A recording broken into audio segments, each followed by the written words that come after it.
Welcome to Sharp or Square, presented by Hard Rock Bet. We are part of the Volume Podcast Network. This is the show that makes the squares sharper and makes the wise guys pay attention. I am Chad Millman. I am joined, as always, by my co-host, my companion, my compadre, my BFF professional bettor, Simon Hunter. Hello, Simon. Chad, how we doing?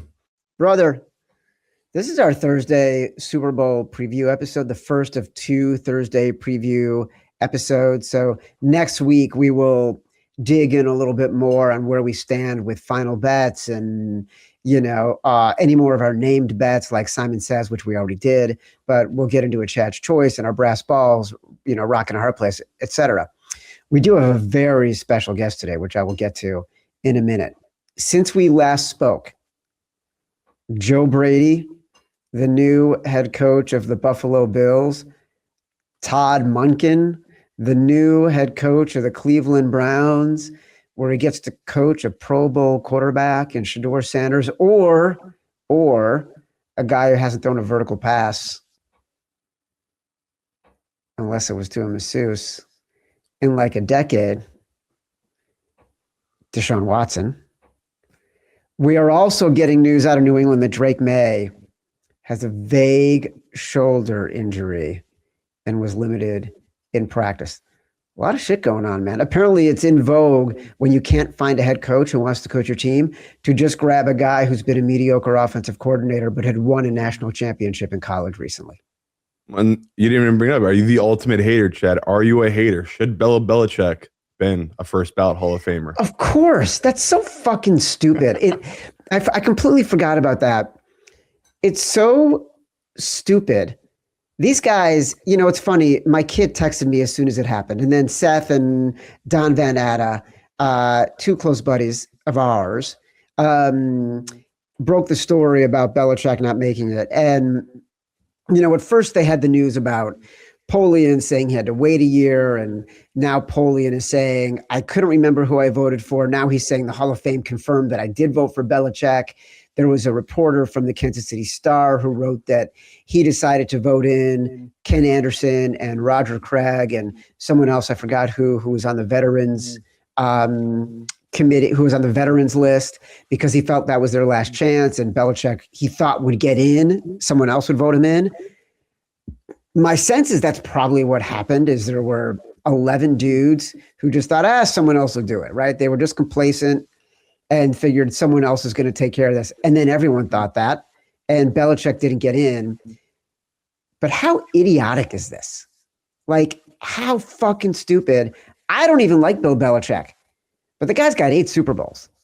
As a coach and as a head coach and assistant coach, he built brilliant game plans. He changed the way people think about situational football. He was one of the first guys to start going for it on fourth downs. He was one of the guys who would take safeties instead of punting from the back of it, from deep in his territory when they were up by a certain amount of points. Like, how fucking dumb, Simon.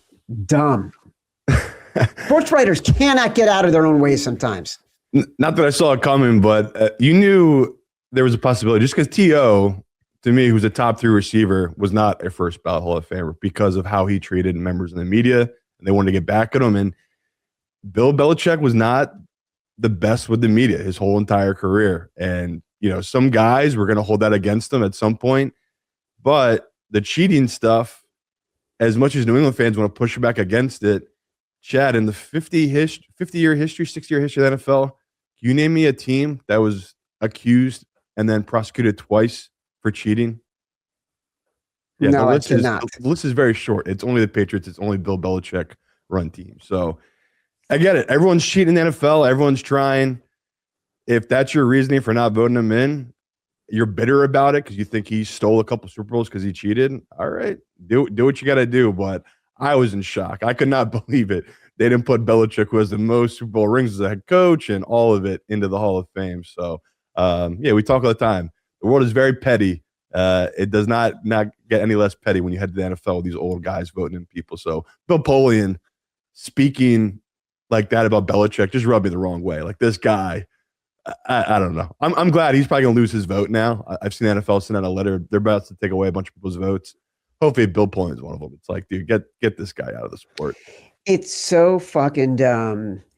You see this all the time with Hall of Fame votes. You see it with baseball too, where guys like Derek Jeter won't be unanimous entries into the Hall of Fame in their first year because there's some holier than thou, precious douchebag asshole who decides I'm going to be the one who's the steward of the hall. Yeah, it's so idiotic. It's like there are things to take seriously about sports writing. As someone who has been doing this for 30 years, as someone who did it at Sports Illustrated, at ESPN, I ran the magazine, I ran ESPN Digital, we started Action.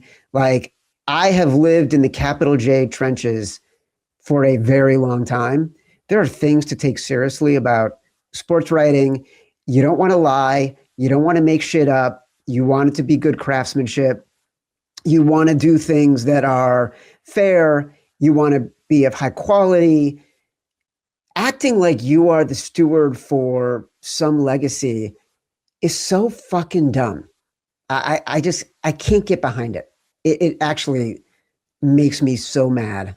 And stupidly so, because like, who should get mad about this, right? There's bigger things to I get would mad know. about. It made me mad because it's a dumb. bad look for something we take serious as football fans, which is the Hall of Fame. I take the Hall of Fame serious, and this to me, it's a bad look. This is a black mark on the Hall of Fame, and I think the NFL knows that. That's why they put out that letter. It's like, hey, we're gonna look into the people who vote here because that's embarrassing. The best coach in the 21st century should be a first ballot Famer. If he's not, what are we doing here? So I knew that would have you fired up. As soon as you broke it down, I was like, well, Chad, bring it up. Now, for me, again, very quick, the Browns thing. I feel so bad for Browns fans. My God. Nobody wants that job. No one wants that job. Jim Schwartz now has left the building being like, I can't believe how disrespected I was.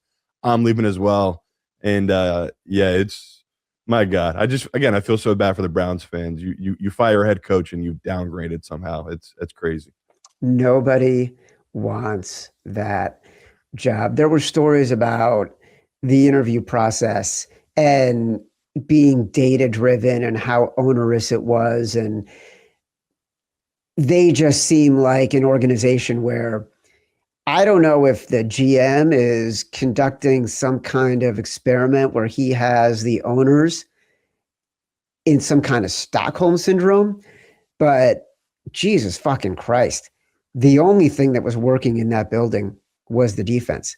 The only thing that made any sense was keeping Myles Garrett happy. You have no quarterback. So what does it matter if you get an offensive genius or a defensive genius? You're not going to do anything on that side of the ball because they are completely incapable of being effective offensively. So what do? They hire a mediocre offensive coordinator who the other team's owner that they stole him from had been trying to fire for years, and the only blocker was the head coach. That's the main reason why Harbaugh left. He wouldn't want to fire Monken. Now he doesn't get Monken at the Giants, and Monken's going to the Browns. If I'm the Ravens, I'm like, fuck yeah. It's one less team we got to worry about in the division. This is amazing. I think this is the most fired up I've ever had Chad. This is the most Chad's ever cursed to start a podcast in our history, no doubt about it. This is blowing me away. You've been hanging out with sailors, Chad? You were just dropping F-bombs left and right this morning. I'm so sick of incompetence, man. I'm so sick of public incompetence. Oh, gotta get used to it. That's the world we live in now, brother. It just drives me nuts. It really does. We got to get into it. Yeah. Because we got a huge guest. Huge guest. You want to talk about pettiness in the Hall of Fame? We're the opposite of that. We don't do petty here on Sharp or Square. We don't burn bridges, Chad. We don't. We love all of our friends. You're going to subscribe to Sharp or Square on YouTube, Apple Pods, Spotify. Before we get to our guests, let's get into this thing. Every week, we're going to give out our picks. We started doing it for the Super Bowl every week. The wise guys are going to give Simon an earfeel about what we are saying. Let's get to Sharp Calls. I have to answer this phone. I wish I could have more exciting news, but I think Chad started the top of the show with the big news, right? It's the Drake Maye. He got a bum shoulder injury. And it would explain a lot if he did, right? Because it's the throwing didn't make sense. And you look back and it's like, well, he did take huge hits like that. There's no doubt about it. He got popped and he could have injured that shoulder. Sure.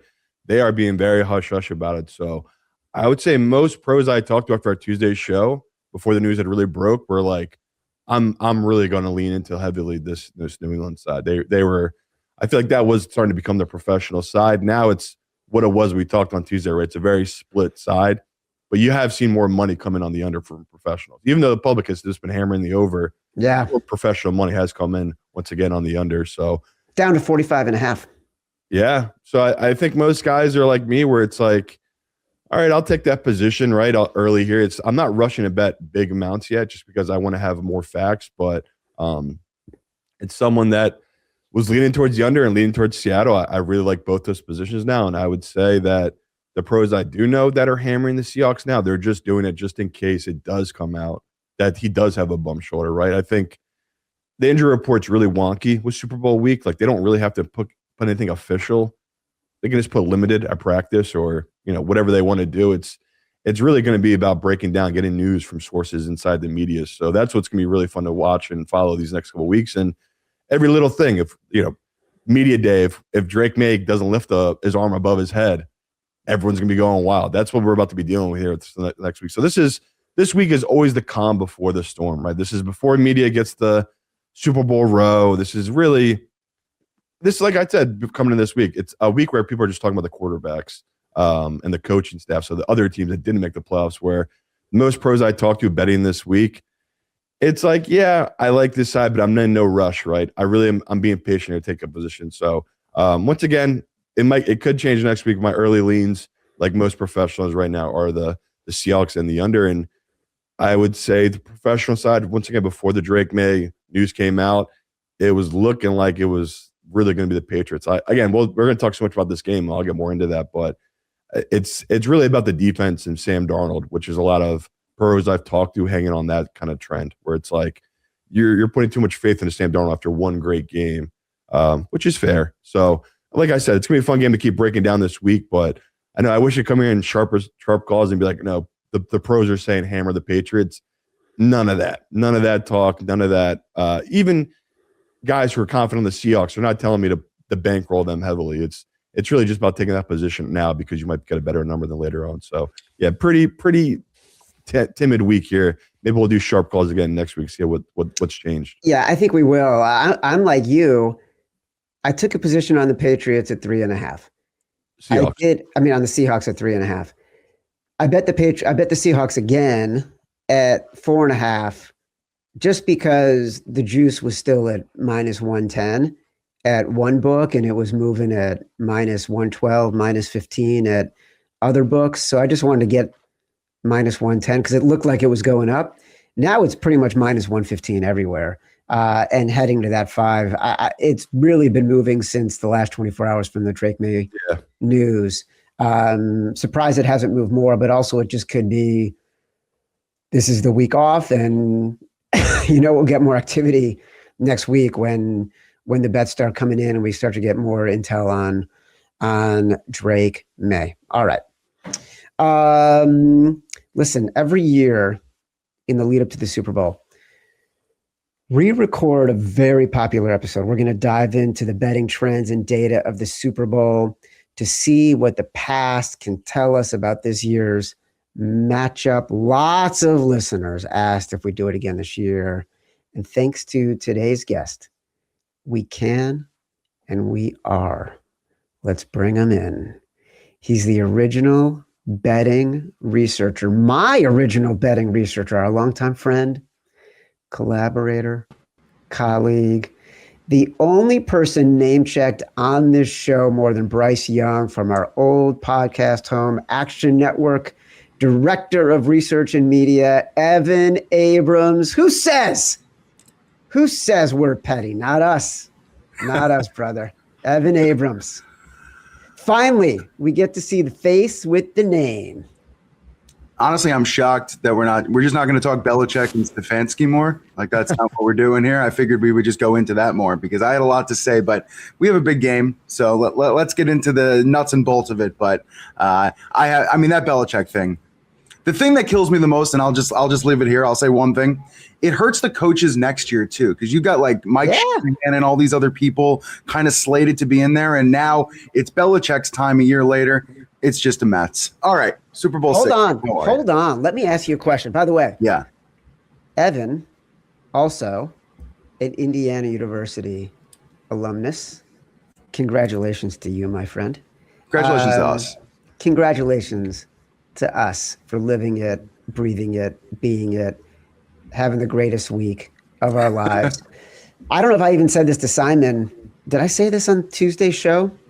Like, I was at a party on Saturday night, and constantly it was the greatest night of my life because I don't really like to go to parties. And the whole night, all anybody wanted to talk to me about was Indiana. So I got to relive the experience over and over and over again. The only guy who didn't want to talk to me about Indiana happens to be a dude who just coincidentally grew up in my hometown in Highland Park and lives around the corner from me. He's older than I am, but I graduated from high school with his sister, so I know him a little bit. He's a massive Cubs fan and a massive Bears fan.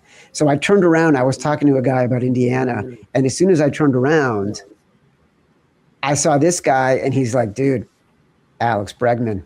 And so then we just spent 35 minutes talking about the Bears and the Cubs, and then I got to talk about Indiana some more. And someone said to me, and I said to someone, I think it might be the happiest week of my life. And they're like, that's saying something, like professional accomplishments, family, whatever.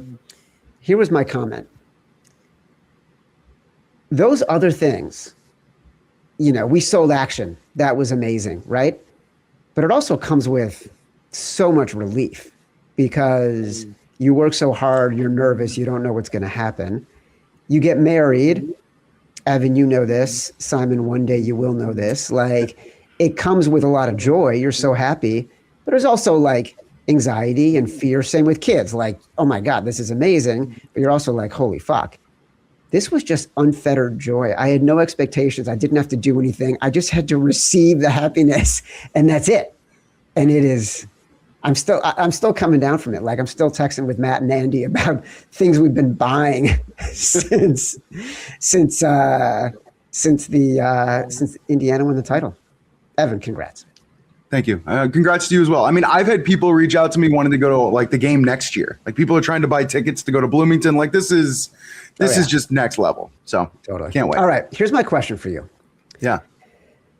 We talk about trends all the time. I love the trends, but I give Simon a hard time about this sometimes.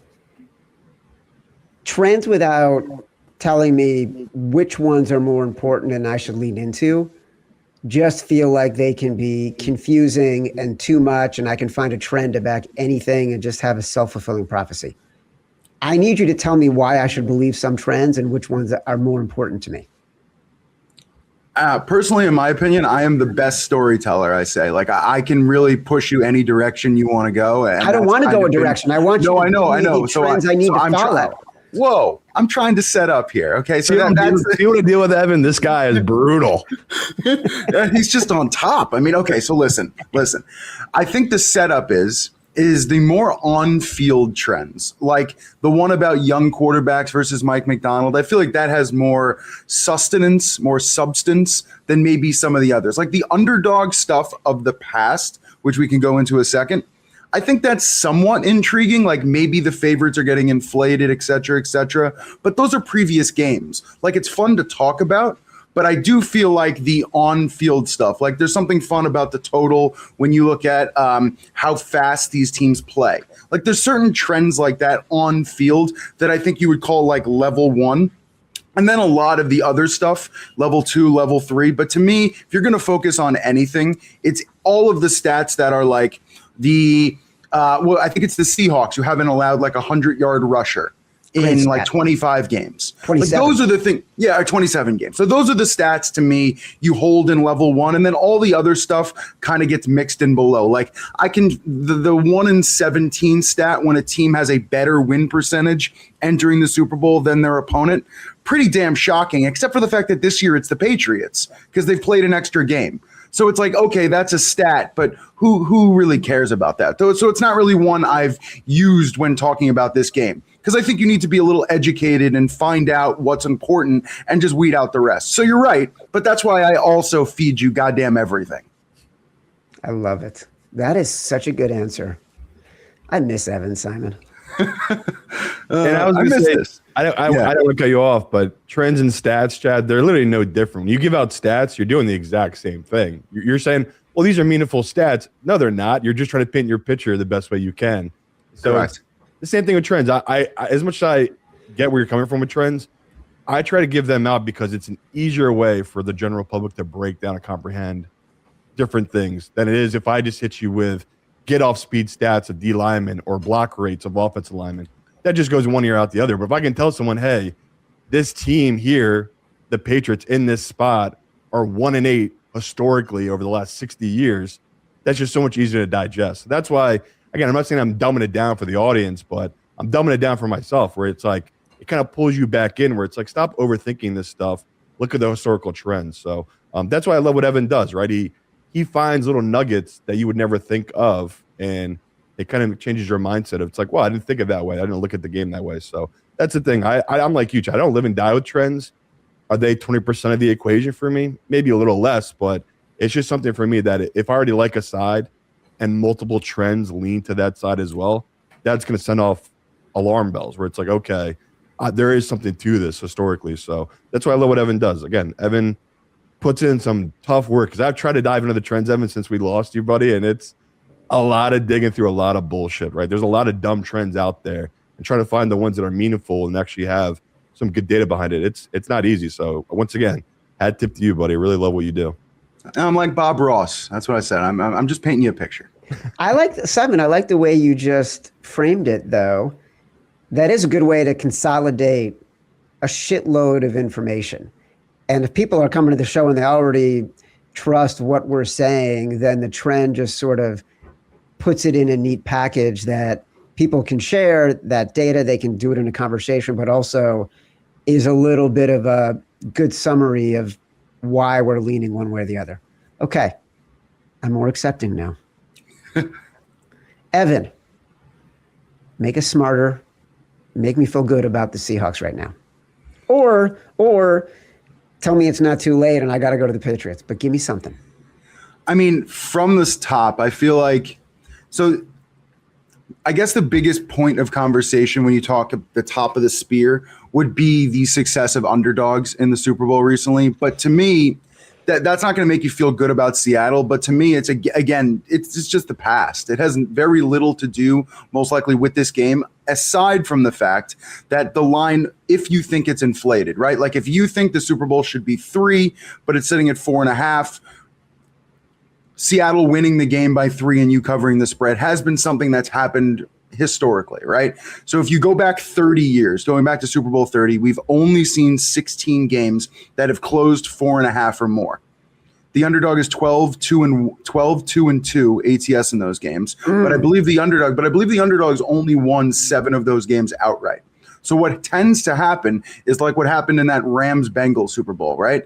Line 4.5, game ends on 3. So I think if you're betting New England, I think it's not even about can we win the game, because basically in that scenario, it's happening 40% of the time. What it's saying is how close can we be in the game, and can you get inside that zone? So I think a lot of people out there are even looking at Seattle to win the game by 1 to 6 points. You're getting a much better line. And if you think it's going to be a tight one and Seattle comes away with it, I've heard that bet out there before. I like that. Seattle 1 to 6 points. And Simon, we talked the other day, taking some outlines on Seattle, because you said you had this game power rated closer to 6.5 or 7. So that feels like the 1 to 6 kind of feels like a good middle ground. And we get that opportunity with the Super Bowl that we don't normally get with some of these regular season games. Yeah, you pretty much nailed my point of if you're going to be betting this one on the Seahawks, especially, you're betting on a blowout, honestly. Like if you do think they're going to win this game, it's just these type of big spreads, it's either going to be a really close one, like Evan just said, or what I think, the Seahawks are just going to absolutely roll this team just across the board, offensively and defensively. So that's something I'm going to keep talking about, betting the alt lines, right? The -6.5. If you don't want to bet the -150 and the 4.5, there really is no, like, the odds of this lining on 5 are so small. Like, it just does not happen in the NFL historically, like even going to the regular season. So to me, that's why I talked about that, the -6.5. Eat down some of that juice if you want. But like I said, I got no issue betting the -4.5, but I like betting the alt lines, like Chad said. Evan, you have an interesting stat, and I would encourage everybody, if they want to be the smartest people at this year's Super Bowl party, check out Evan's annual article, The Action Super Bowl 60 Betting Primer. You've probably seen all the stats all over Twitter because it gets stolen from, but and never credited. But we're crediting it here. You know why? All class. You're the best. You're the best. All, not the best, classiest. The New England Patriots did not cover in the conference championship game. The Seattle Seahawks did cover in the conference championship game. What is the trend we need to be looking out for in that scenario? Yeah, I found this kind of intriguing. So since the NFL merger in 1970, teams to fail to cover the spread in the conference championship game are 4-10 straight up, 2-11-1 against the spread in the Super Bowl. That is the New England Patriots, since Seattle did cover against the Rams. I was worried there in those final few minutes, looking at the math of that Rams-Seahawks game, being like, Seattle really going to win this game by 2 points, and now both aren't going to cover, but that, of course, did not happen. So I find it just intriguing because it's probably a little bit of a predictive element in just the fact that the team that didn't cover the conference championship, maybe not power rated as high, maybe not playing as well. But I would also say they're usually probably a little bit of a bigger favorite, right?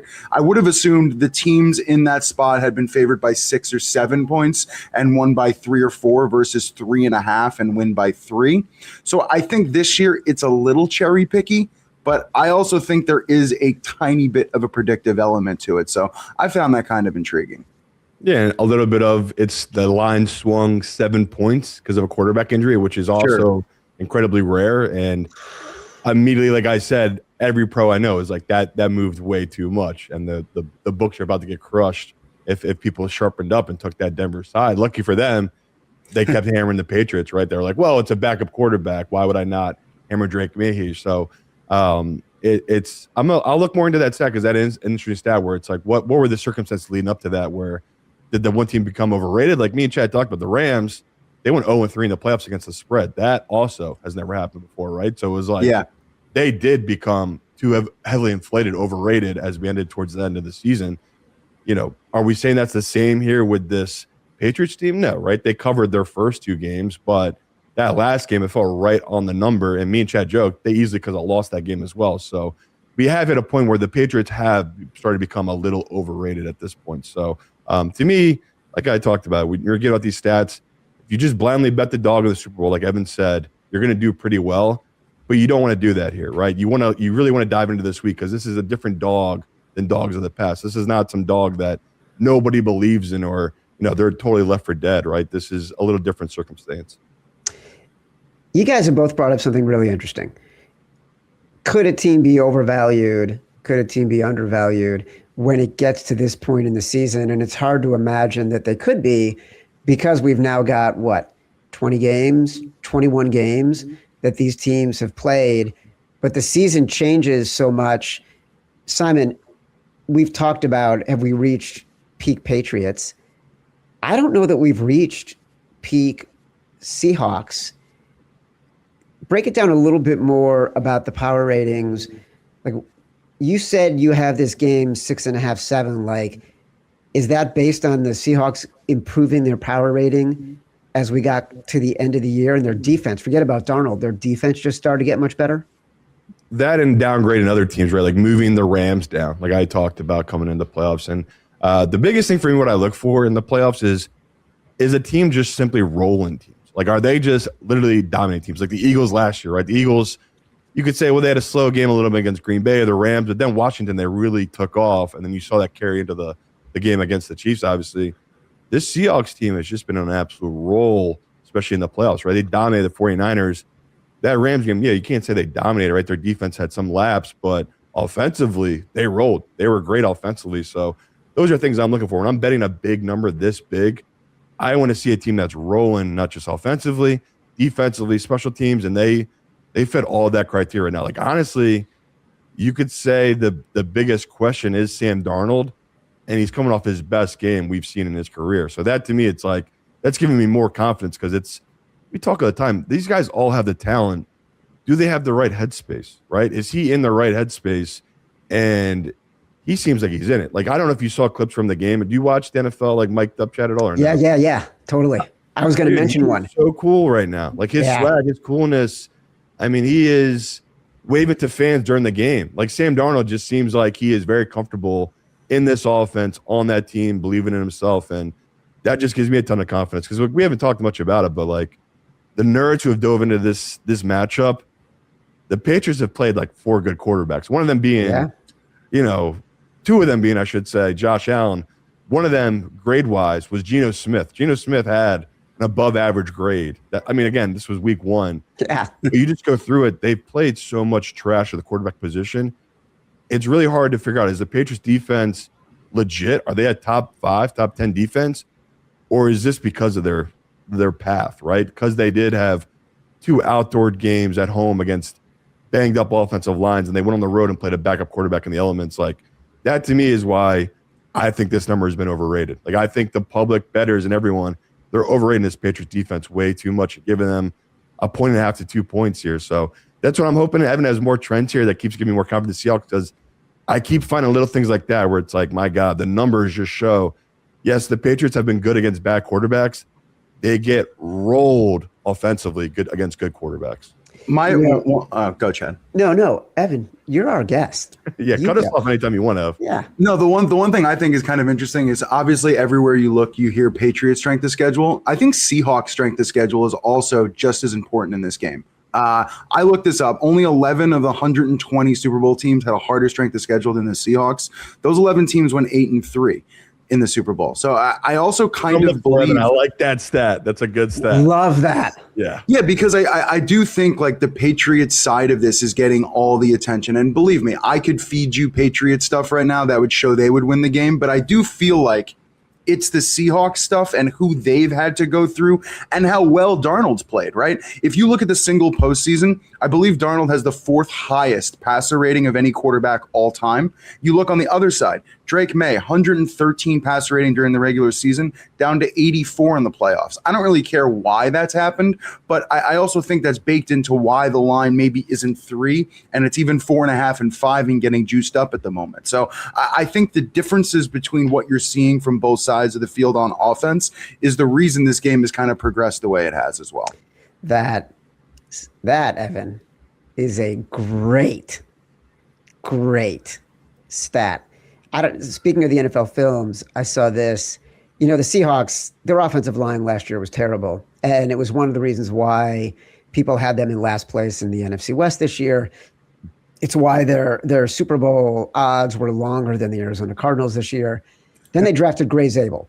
And Gray Zabel has been a brilliant offensive lineman for them this year. And one of my favorite things that I saw from the NFL films clips was Gray Zabel and Leonard Williams sitting on the bench during the game, and Gray Zabel saying to Leonard Williams, you've got to stop using your spin move because they're bringing help to you when you are using your spin move. If you just use your power move and slide into the B gap, you've got a straight line to the quarterback. And Leonard Williams, like no one had noticed it. And Gray Zabel's just sitting there and says it to him. Leonard Williams does that on the next drive and sacks the quarterback.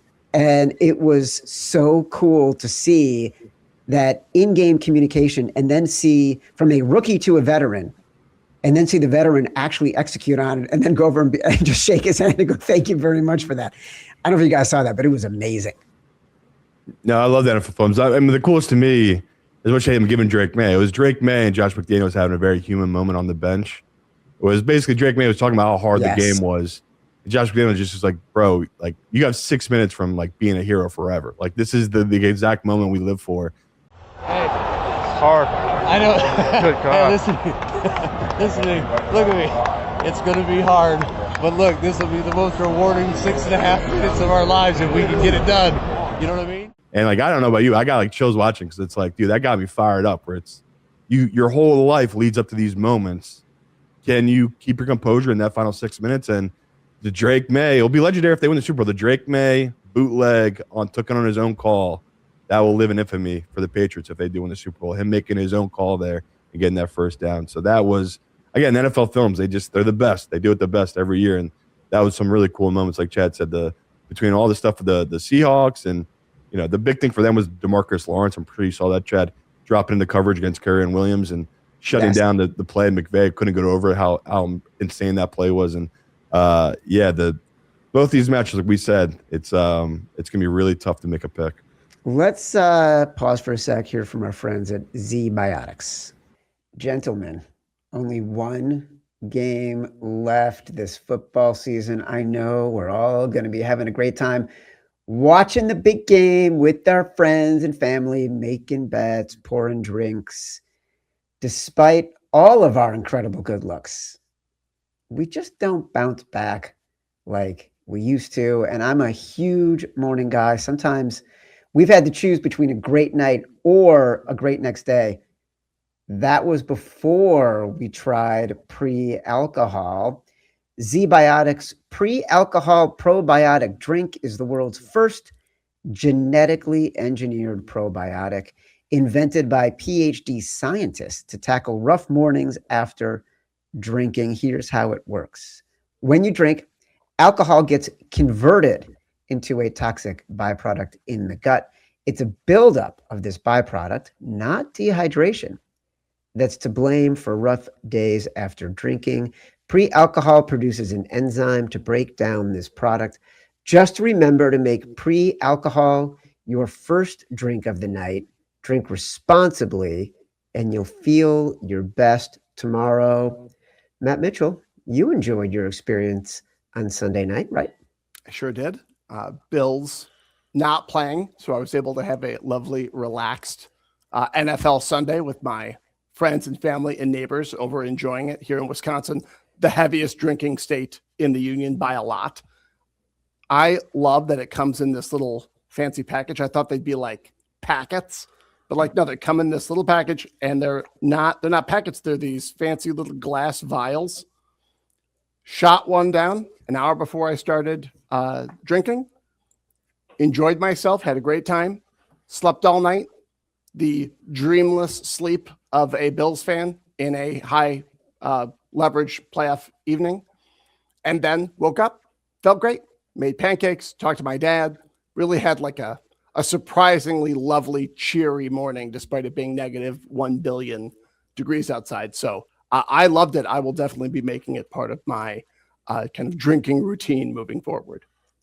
Enjoy the biggest games of the season without sacrificing an incredible next day. That's what Matt Mitchell did. Start your night with Z-Biotics pre-alcohol and wake up clear-headed, focused, and better than ever. Go to zbiotics.com/SharperSquare now. You'll get 15% off your first order when you use Sharper Square at checkout. Plus, it's backed by a 100% money-back guarantee, so there's no risk. Subscriptions are also available for maximum consistency. That's zbiotics.com/SharperSquare and use the code SharperSquare at checkout for 15% off. All right, Evan, give us some more. Where are you digging deep? What should we be looking out for? Whether it's MVP odds. I know there's a little joke going around with you and Matt Mitchell, like you're, two old buddies laughing at me. What are we missing here? All right, so I've got a bunch of pro Seattle stuff, but we're going to hold that off for a second because I do want to talk about Super Bowl MVP. I had heard through the grapevines you were interested in Rashid Shaheed. You know what? Fuck you and fuck Matt Mitchell. To me, it's a little bit of an overvalued situation. I think his odds are kind of baked into what he brings to the table. Obviously rushing, obviously receiving, the returning, like there's different ways for him to impact this game. And Seattle's special teams, like if you had to rank the 6 units in this game, Seattle special teams very much near the top. So especially compared to maybe what New England has brought to the table, even though they haven't been as bad as, like, say, the Rams. So from just a Super Bowl MVP standpoint, I feel like one of the interesting ones when you just look at the board is Jackson Smith-Njigba. Like, usually we're not seeing, at least it's happened more recently, a wide receiver that low in the odds. If you go back to 2003, I have him around 5-1 Njigba right now in the market consensus. It'd be the second lowest price for a wide receiver behind just Larry Fitzgerald at 4-1 in 2008. So really, in terms of the success that he's had this season, the 1,700 plus yards, and it was just really, it was either going to be him or Puka that was probably going to be priced in this range, no matter who won that other game. So I found that one intriguing. And here's one more for you in terms of Super Bowl MVP. The thing that I found interesting was, so the Patriots are plus 4.5 in the game, but you look at the market and Drake Maye is just plus 240. So a bit of a short price for a quarterback who is already like 2-1 to win the game. So since 2003, we've had 12 quarterbacks at plus 3.5 or higher in the Super Bowl. Only 3 have been listed below 3-1 to win the award. Drake Maye this year, Joe Burrow in 2021, and Joe Flacco in 2012. That's it. Obviously, one did it and one didn't. But I feel like in terms of the price and what you're getting, me and Raybon talked about this. Like, I think Darnold and Njigba, good value on the Super Bowl MVP. I don't think it's so with Drake Maye. I could see a lot of scenarios where someone else wins the award in that game, but that's my opinion. Yeah, it's been skewed. Like, even last year, as much as I love saying Jalen Hurts Super Bowl MVP, should they given it to a defensive player on the Eagles? I mean, that argument is very heavy. The reason I feel like Hurts gets it is because it's a QB league. And at the end of the day, that's the hardest part with making these Super Bowl future bets, especially MVPs. It's like, shouldn't we just blindly bet Sam Darnold? Like, isn't that just the move? Like, instead of, if you're thinking about taking the Seahawks money line, I would suppose, like I said last year, just take the money and just put it on Sam Darnold MVP odds. But it's been tough. Like, every year for the defensive player or a wide receiver or a running back to win it, they have to go so far above and beyond. And that's the toughest part. And I was shocked by that stat. I can't believe Cooper Kupp in 2021 wasn't plus 650. Okay. Because I just remember that was like the greatest receiver season we've ever seen. But that makes sense, right? Because it's you got the Stafford, Joe Burrow effect that's going to bump that number down. I also think there's one thing with Njigba is his flair. Like the one-handed catch he had in the NFC title game. He is going to most likely bring a play like that to the game that you're going to remember. That plus 100 yards, even if, let's say he scores one touchdown, that actually might be enough if Darnold throws a pick, which he's like minus 142. So it really depends on how the game plays out. But it was interesting to kind of think about what Darnold would have to do to not win the award and yet have one of his receivers win the award. Like, even if Cooper Kupp caught 2 touchdowns, he's not in a situation where he's going to go for 100 yards. It's not his game. So does 80 yards, 60 yards, and 2 touchdowns win Kupp the award? Still probably not. It's an interesting scenario to kind of walk yourself through. I think to be a receiver and win the award, you need multiple touchdowns and you need probably 120 yards receiving. I don't know what. Who's the last one? Is it Randall L? No, Cooper Kupp. Well, Edelman, too. Edelman won it with like 10 receptions. I don't think he scored in the game. I think he had 10 receptions, like 100 yards, and that was just enough. You said he had the catch, right? The catch, you all remember. He got hit by 3 different guys. That's true. The ball and kept it, and that was the defining play, right? That was what people really bring up why they won that game. So. Yeah, like if you're going to win MVP as a non-quarterback, you kind of need that God moment. Like and you know, JSN wouldn't have gotten it out of the conference championship game. If that had been the Super Bowl, it would have been Sam Darnold. As great as JSN was, it still would have been Sam Darnold because, to your point earlier, Simon, even on that play where JSN caught the touchdown at the end of the first half, Darnold had guys in his face. He rolled out. He's got an injured oblique, and he threw a perfect pass to a guy who had schemed wide open. And that's not what we've seen from Sam Darnold. And if that's what he's going to be, Sam Darnold, by the way, I think he opened at plus 135. He's down to about plus 125 now. So not crazy movement yet. Like, still going to be better on the money line than betting the Seahawks at 2-1 or whatever, or 1-2 right now. So, like Chad's saying, last year the Chiefs were -1.5, right, Chad, at the Super Bowl. Mahomes was like -120, -115 MVP odds. right. Darnold also has a story. I mean, the story behind what Yes. Sam Darnold's done to get here. I mean, it's Disney World written all over it, unless he throws a bunch of interceptions or fumbles the ball. Look, we all know how fucking stupid these sports writers are, and falling for a narrative and deciding they're the ones who determine what history and fate is. So God only knows where they're going to fall for with Sam Darnold. You know what we're going to do? We're going to do a quick break from Hard Rock, and then we're going to come right back. Today's show is brought to you by our presenting sponsor, Hard Rock Bet, Florida's Sportsbook.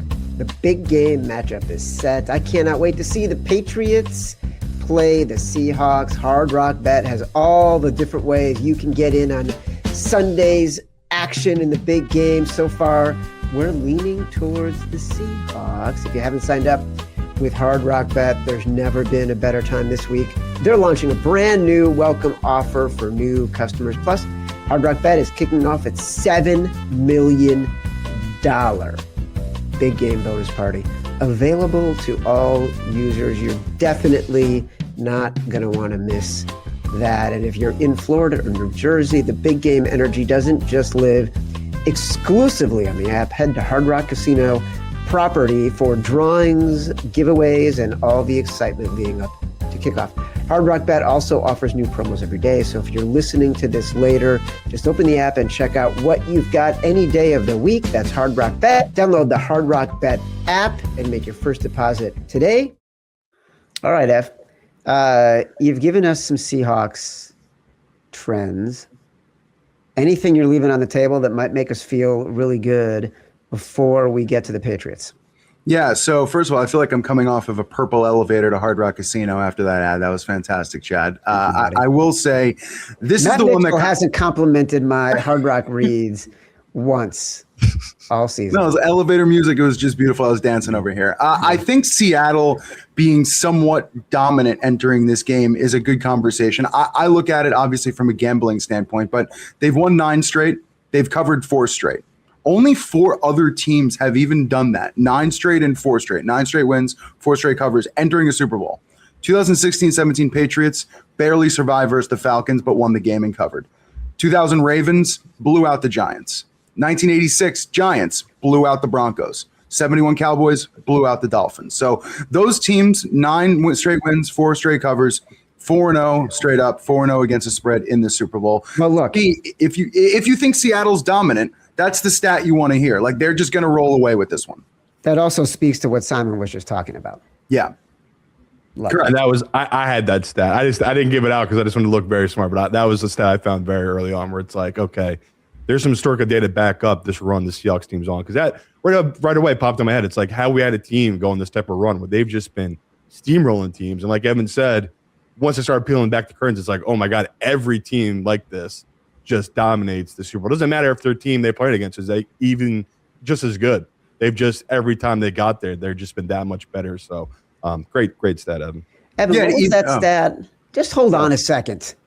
What was that? What was that stat that was 8-3 against the spread? Was that the one where they have the strength of schedule advantage? Yeah. So the 11 team strength of schedule more difficult than Seattle's were 8-3 in the game. Got it. Okay. And I'll give you one more. I talked about the 1-9 stat earlier. To me, this is the on-field stat I thought was interesting. And there's a bunch of data out there on what Mike Macdonald's defense, even with his last year in the Ravens, have done against these young quarterbacks. But even if you look last 2 seasons with the Seahawks, he's faced 10 QBs under the age of 25. What does that tell you? That's inexperience. That's showing you maybe a defense pre-snap that changes post-snap.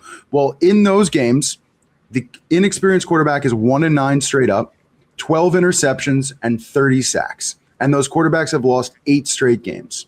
So understanding that there is a 2-week period here for Drake Maye to study what Seattle does. But I think on the other side, maybe more important, it's what Seattle's defense is going to prepare to do against Drake Maye. So that stat a little alarming to me from a New England standpoint. These are great on-field trends, not steeped in history, that I think we can activate against.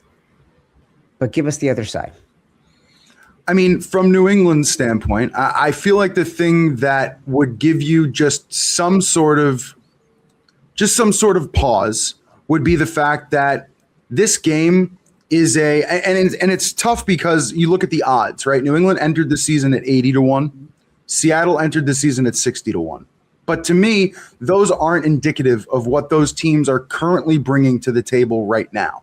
So I think those can kind of be tossed out the window a little bit. But in this scenario, Drake Maye, as an underdog, hasn't played bad. And the thing that really gets me is in the games that he's played as a dog, New England's averaging 26 points per game. That to me is a large, large number in games that New England shouldn't be winning. And this season, they're 4-2 straight up and against the spread in those games. So basically, being able to plan and scheme, especially now you're getting an extra week to do that when mostly they're doing that week to week in that basis.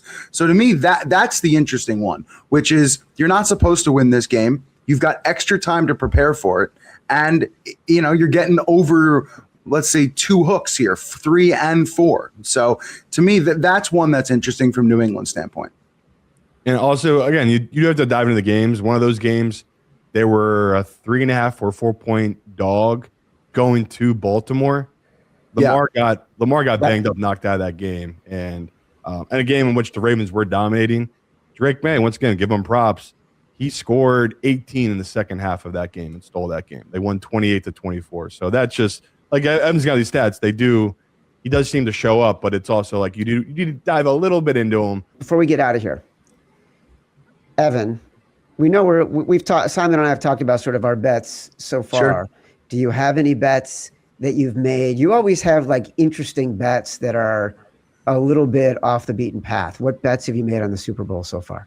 Sure. So my first bet I made, which turns out to get some great CLV, and you love to see that. I took Drake Maye over 29.5 rushing yards. Oh, boy. It is now at like 38.5 I see in the market somewhere. So that bet long gone. I'll give you a few more that actually might be actionable at the moment. I took Stephon Diggs under 18.5 longest reception. Believe that's only down to 17.5 on the market. He has been a short yardage king for New England, and I see that not changing in this game. They're going to go long to Booty. They're going to try long to Kyle Williams. Like, there's going to be other options down the field. He's going to be the short yardage reception guy, so I felt like 18.5 was a little long. And here's the anti one that I went with. So the Patriots have historically this year been very good first half. I believe, let's see if I'm looking at this right now. Last 21 starts, Drake Maye is 18-1-2 on the first half money line and 15-0-2 first half money line in the last 17. They've been really good to start games. I'm going to flip it. I think that changes. I'll take Seattle first half and full game. You're getting like plus 130, plus 140 range, depending on the book, which is a lot different than that minus 230 on the money line. And you're basically just asking them to start fast. Evan, in that huge booker, he wouldn't happen to have anything on the first quarter stats. I gave him one of my favorite bets, first quarter under 7.5. Oh, well, I actually fantastic. I took under 9.5. I'm asking you to shop out there. I took first quarter under 9.5, so I'm completely on the same page with you. I don't have anything in front of me right now. I actually have to look into it, but I believe first quarter unders in the Super Bowl are something like 58 to 60% when you look over the last decade or two. So completely on the same page, and I like getting over those key numbers, even in 8, depending on what happens in the game. Dude, it was so great to have Evan on the show today. Simon, you can say yes. The best. I never know with you, Chad. I always think you're about to go on another little silhouette about how great Evan is. He was pausing. It was all right. Evan's the best. Evan, thanks for coming on. Everyone go check out Action Super Bowl 60 Primer. It's great, and it's by our friend Evan Abrams. This has been Sharper Square, part of the Volume Podcast Network. We will be back next week for more Super Bowl talk. We got another special guest. We're going to talk about props. We're going to talk about it all because there's so much to unpack. Watch or listen on YouTube at Sharper Square. Like this video, subscribe to the channel, download us from Spotify, Apple Pods, wherever you get your pods. Rate, review, subscribe, leave us 5 stars. Say whatever you want. Feedback is a gift. Until next time, love you. We're going to pay tribute to what this day represents, an unannounced American holiday, for there's no other time all year long where so many of us gather together around one event. Some of you will watch from hospitals and nursing homes, and others will celebrate neighborhood parties and family get-togethers. Each of us, millions of us, fitting together in this uniquely American mosaic.